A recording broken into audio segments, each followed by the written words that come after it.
Good afternoon and welcome to the Living Well radio program. You can find us here every Wednesday at 1 p.m. on KATB 89.3 in Anchorage as well as KJLP 88.9 in Palmer. You can also listen live online at katb.org. Also, you can find us on our Facebook page or go ahead and download our podcast, which is available on iTunes. Just search for Living Well. My name is Cammie, joined by my lovely Betty. Oh, that was so nice. I so much prefer that as to the old one, Bossy Betty. Oh, there it is. Yeah, that's something our guest doesn't know about you yet, but maybe we can talk about that a little bit. No, you were Betty. going to change that, remember? Mama Betty is in the house. Anyhow, we are so excited that you've chosen to take this next half an hour just to join us as we conversate here on Living Well, which is what we love to do, just talk about topics that women may or may not be discussing, but we like to bring them to the table and just have good conversation, don't we, Betty? Yes. We just like to talk. If the truth were to be known. Well, we just enjoy talking, using all of our 20,000 words. That's right here in 29 minutes. But anyhow, if you didn't catch us last week, we were talking with JenSchmidt. She is the author of Just Open the Door, which is a book that is released. You can pick up in probably a variety of different places, but we've been working through it. It's really based on the topic of hospitality, biblical hospitality versus, entertainment and just contracting those two. I think it's easy to get those confused. But so she's going to kind of catch us up and maybe do a quick recap of what we talked about last week. But I don't want to delay in welcoming you back to the show, Jen. I'm so glad to be here. Thanks for having me. So if you could, Jen, just give us a little bit of a summary on what we talked about last week, just in case there's a listener listening in that wasn't able to join us. Sure. Well, we talked about a lot, right? So we did. I can list for last week.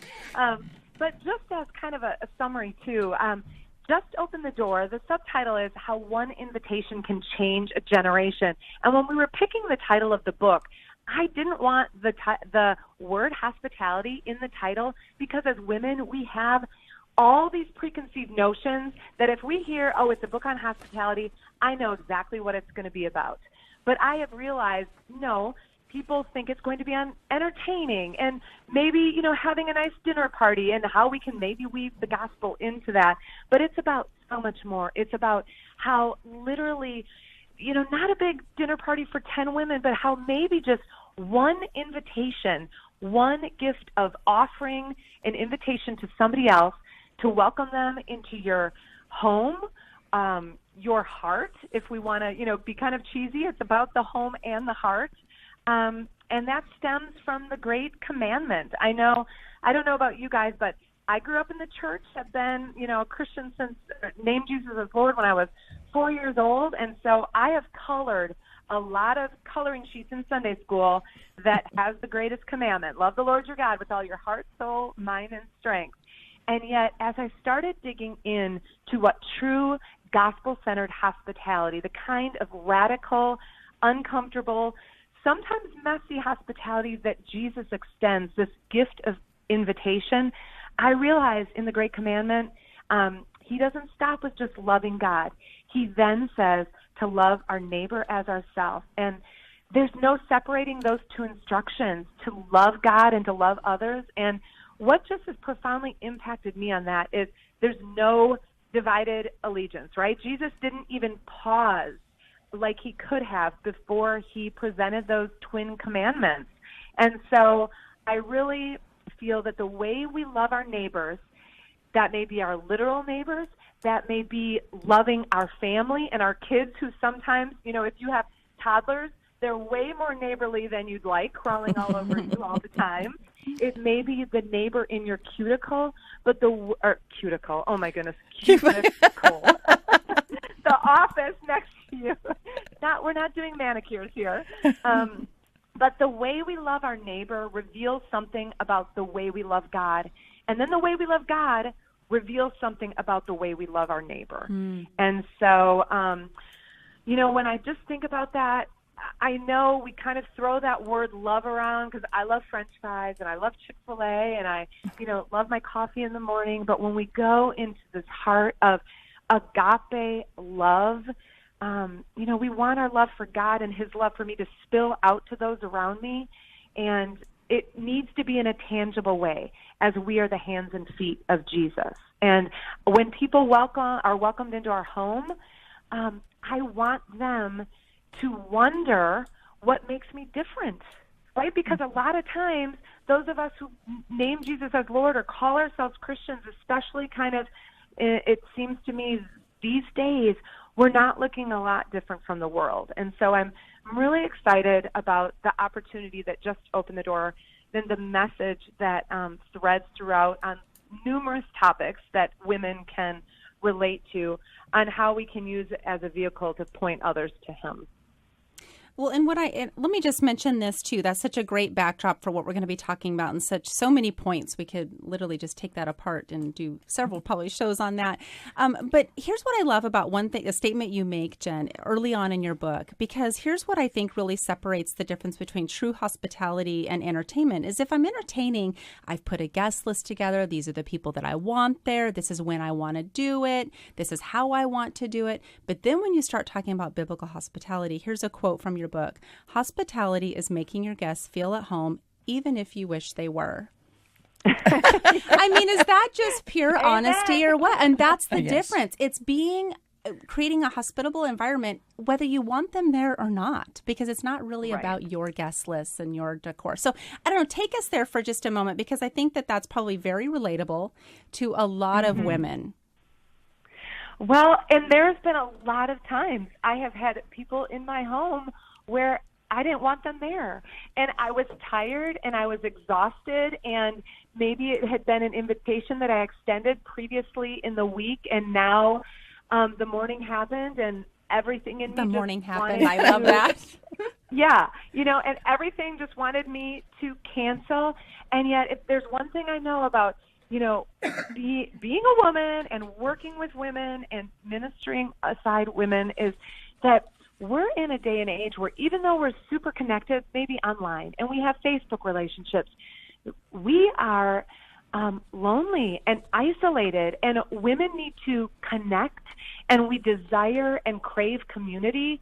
And yet a lot of times we sit back and wait for the invitations to come to us, and then we wonder why we're isolated, because we don't step out of our comfort zone and invite others in. And so on those days where I really want to cancel, it comes back to if I'm being the hands and feet of Jesus and I look at the way He modeled hospitality, He was never too busy. He allowed for interruptions. And so I started viewing, interruptions in my busy life as divine appointments and invitations. And I know so many of you can relate that once the people are there, you're so glad when they leave. You're so glad you didn't cancel, right? Your heart, for the most part, is full, and He worked through that time. Now, I don't want to always paint it that way. When we welcome people in our home, it's not always going to be like glitter and unicorn cupcakes, right? It's not always going to be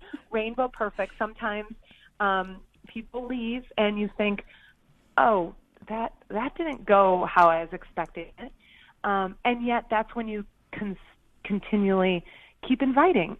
There was a period that I was tired of inviting everyone. I was always the one having people over, and it was, everyone would say, well, Jen, when are you going to have us over? And I kind of started having a pity party for myself. It was about me. I turned it, about me, and I stopped inviting because I wanted people to invite me. I wanted them to do the inviting. And it took my daughter, who was 8 or 9 at the time, to just say, Mom, we haven't had anybody over in a long time, and I really miss it. And it hit me because I realized, you're right, honey. You're right, I haven't. And isn't it a good thing that Jesus didn't stop pursuing us? Yes. Right?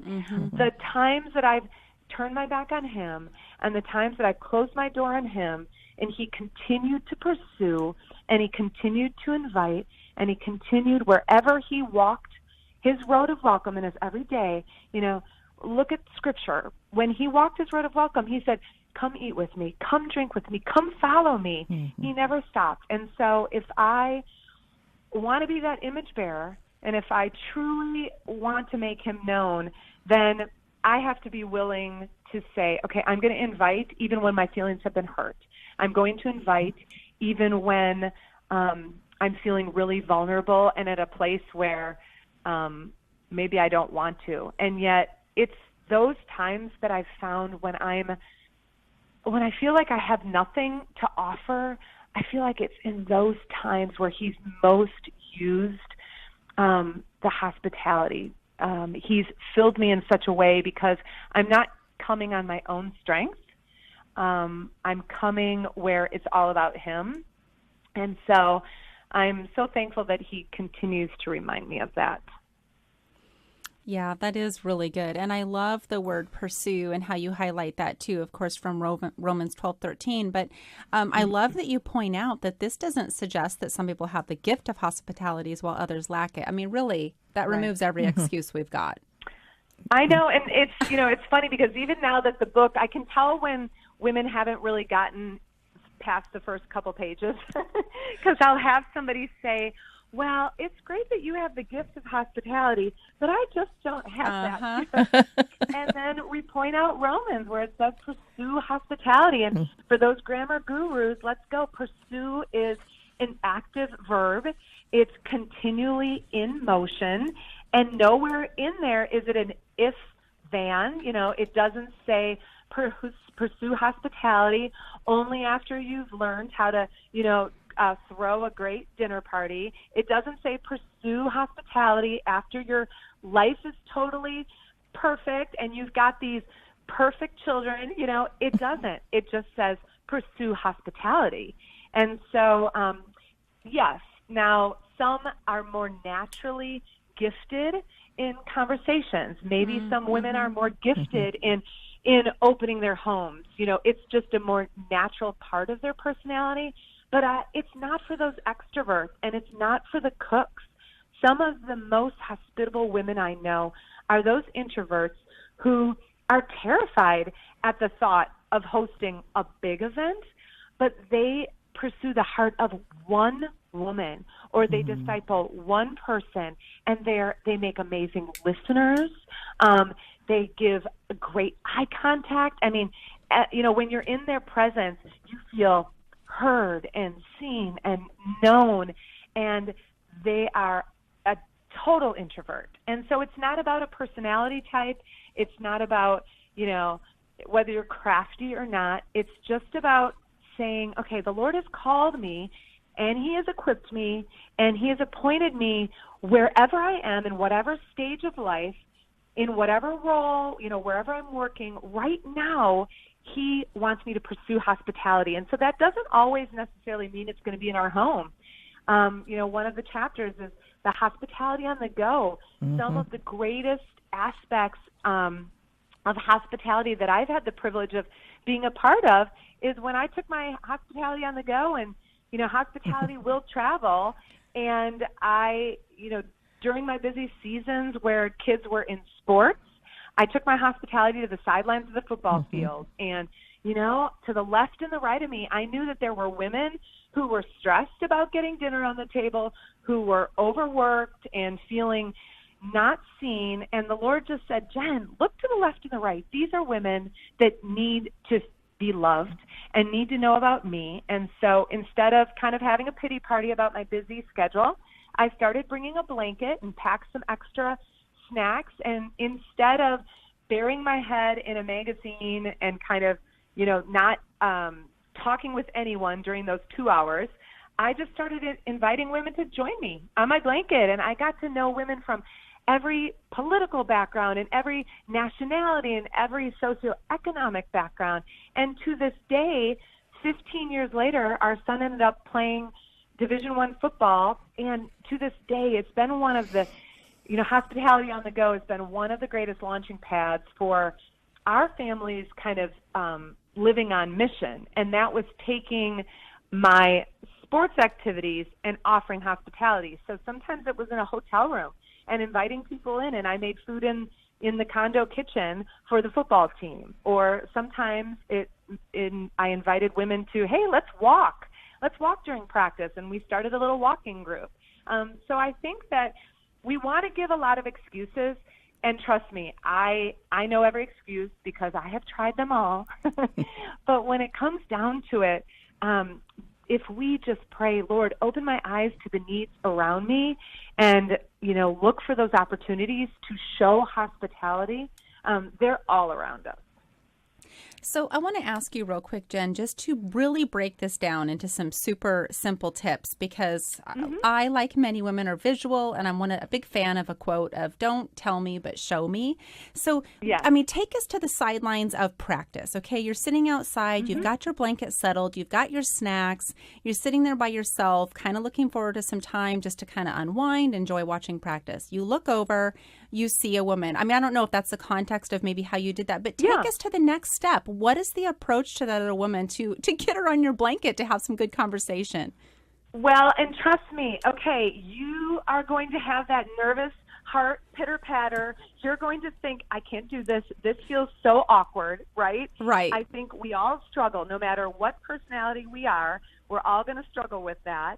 And so the very first time, it might not look like inviting them to the blanket the first week. It may be setting up your seat next to a woman who's reading her magazine, and we need to step out of our comfort zone, and we need to introduce ourselves. And we need to find out a little bit about, sometimes we forget that these really simple gestures of kindness make a big difference. We are living in a culture that everybody is isolated, and so everybody's on their phones. And so I can guarantee you that on the sidelines of football fields or soccer fields, or, it's not about a sport, right? Put in whatever your calendar, wherever you are. If you look around, you can be surrounded by 50 people and none of them are really talking because everybody's on their phone. And it just takes putting away your phone and purposing in your heart, and it gets easier. I talk a lot about, hospitality. There is a habit to it. It's kind of muscle memory. As you get out of your comfort zone and as you practice it more often, it becomes more natural. And so what I do is, if it was women and families or really anybody, food and mealtime is always an issue. So for me, I always start with, after we've chit-chatted a little, I might lead with a question like, oh man, these football practices are killing me for dinner, and I'm draining the bank going to drive-through, and do you have any good crock pot recipes? Or I might start with something like, how are you handling mealtime? Or something that we can all relate to, because I believe in the power of the table, very much so. And families are not gathering around the table, and yet women, I think in every woman's mind, we desire to eat at the table. We desire to be around the table, but as life gets more hectic. And so I feel like that's always a good place to start. Women love swapping recipes, love giving time-saving tips. And so by the time you've had a discussion about what works with family mealtime, you kind of feel like you got a new BFF. It breaks the ice. And so then the next day, maybe you make sure you sit next to her again. Or one of my things is I would always try and talk with 3 new people. It's kind of like the rule of 3 for me. If I'm in a new situation, I will go and introduce myself to 3 new people. And just that simple thing, I can't even begin to tell you how it makes such an impact. People, those simple things people just don't do anymore. And so by the end of a whole season, you will have started, and sometimes you click with someone, sometimes you don't. But the only way you're going to find that out is by introducing yourself. And so I know for some people listening, oh my goodness, they're sweaty palms just listening to me say that, because that sounds so nerve-wracking. But it gets easier the more you do it. Yeah, well, that's a great practical tip. That's a great conversation opener. And, I would think that there's kind of 2 levels of being bold. There's that first initial contact, but then we have to remember that it's awkward for them to be receiving that friendliness on the other side, just because it is a little bit countercultural, or as much as sad as that is to admit. But understanding it's awkward for the receiving of it, and then getting past that as well. That first exchange is probably going to feel a little bit awkward for both, but just getting beyond that. Absolutely. Yep. That's good. Yeah, but I tell you, the recipe, the meal talk, it does wonders. Yeah, I'm loving that. Jen, just out of curiosity, have you ever been rejected? Oh, absolutely. Absolutely. That's one of the things I think, I don't know if, yes, I do talk about it in the book. I know I also definitely did it in my Lifeway Bible study, talked about that, because I have been rejected, and I have been where I have invited people, and then at the last minute they've canceled, and I took it very personally because it was the same person that did it twice to me. And so those feelings sometimes when that happens, it makes you not want to extend the invitation again.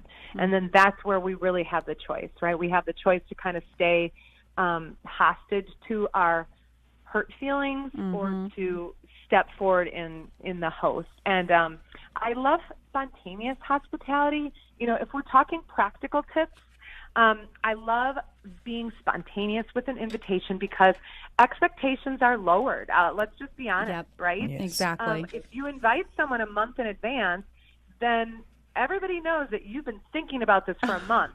Whereas if you invite them the day before or even the day of, there's just that sense of, hey, my schedule looks free today. I would love for if you're looking for a way to reach your neighbors, if we're going to go back to the Great Commandment, a lot of us, statistically speaking, we don't even know our neighbors.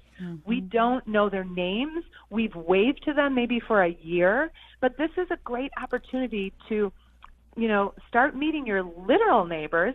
And so one thing I suggest with spontaneous hospitality is, root beer float party. It's one of my favorite things to do, and you can do a text email, or if you live in a neighborhood, I don't live in the neighborhood, I'm a little bit more rural, but if you live, you can have kids invite people on your cul-de-sac, your road, and just say, hey, tonight, Saturday night at 7 o'clock in our driveway, we're going to do a root beer float party.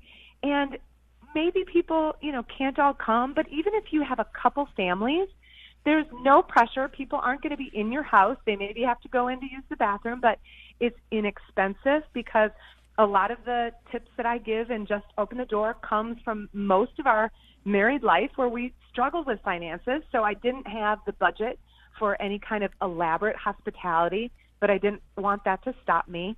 Or it might look like, inviting somebody at the last minute and saying, hey, we've got some extra burgers. We're going to throw them on the grill tonight.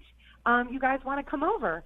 And so there's different ways where spontaneous hospitality sometimes works better for people.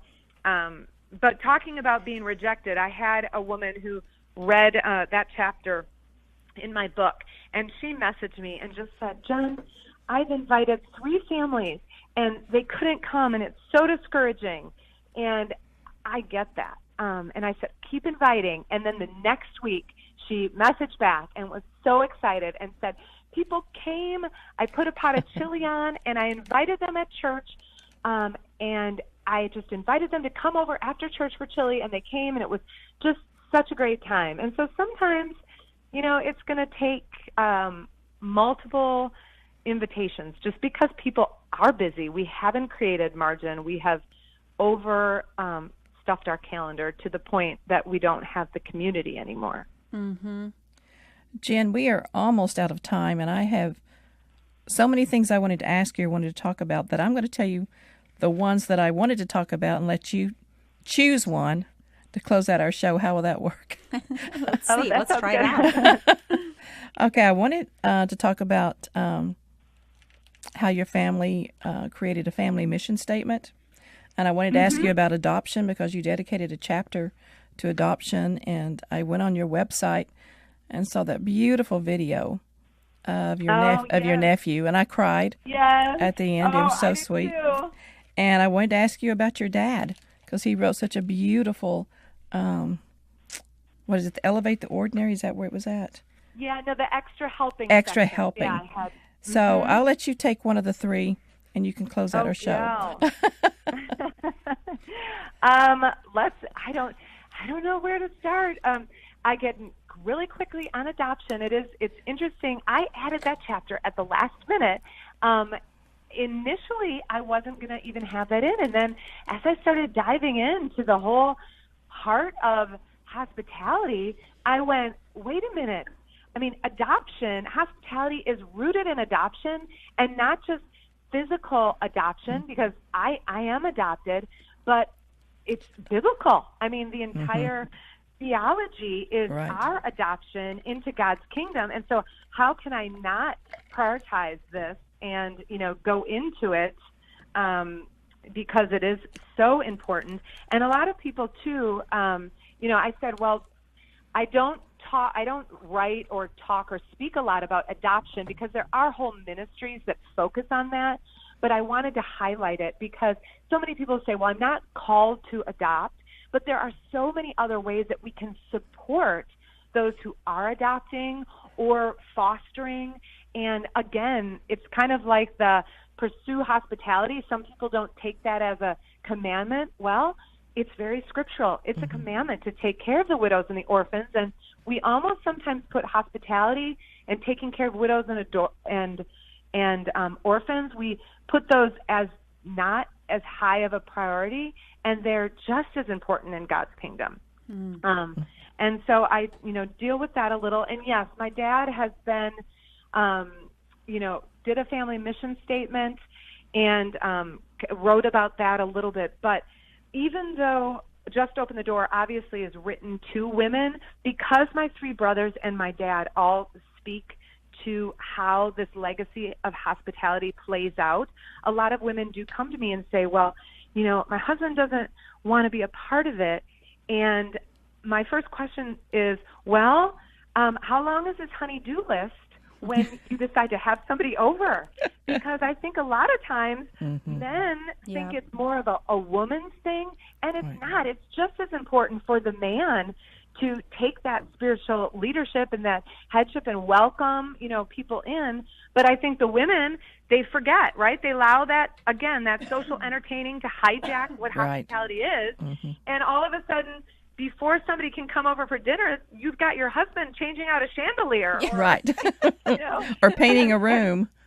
Exactly. And so, of course, the men in our lives don't want to have people over because they're exhausted and they know that means a month of work for them. So I think it's all about us trying, just shifting that preconceived notion and looking at it as a lifetime, a legacy of open door living, and not just these one and done events. Because as the more we practice hospitality and it becomes part of our everyday life, you're going to see that those invitations we extend, how people's family tree and their generations, how things shift. And it's really an honor and a privilege to watch that happen. And so I'm excited already about the women who've read Just Open the Door and the messages coming back. I can't wait to hear in a year or 5 years or 15 years how living this open door lifestyle is not really just going to impact the people you have in your home, but it is going to impact you. For me, it's almost, as I wrote the Lifeway Bible Study, I had this mini spiritual revival in my own heart to see how the Lord would use our home and our hospitality as vehicles for pointing others to Him. And it's really an honor and a privilege that we all get to be a part of, that we all get to have the privilege of doing. Jen, it has been delightful. It sure has. Having you on the show. And thank you so much for agreeing to it. Thank you for writing this book. Can you quickly tell our listeners about your website? Give us the address. Yes, at beautyandbedlam.com. And there's 10 years of me plucking away on my computer there. So lots to be read. Thank you so much, Jen. As Betty said, it's just been such a pleasure to talk with you today. We've covered a lot of ground, and I think you've given us all a lot to think about and some good challenges and practical tips to go with those challenges. So It's been super helpful. Thank you for having me. Thank you. And we want to thank all of our listeners for joining us for this episode of Living Well, and we do look forward to joining us again next Wednesday at 1 p.m.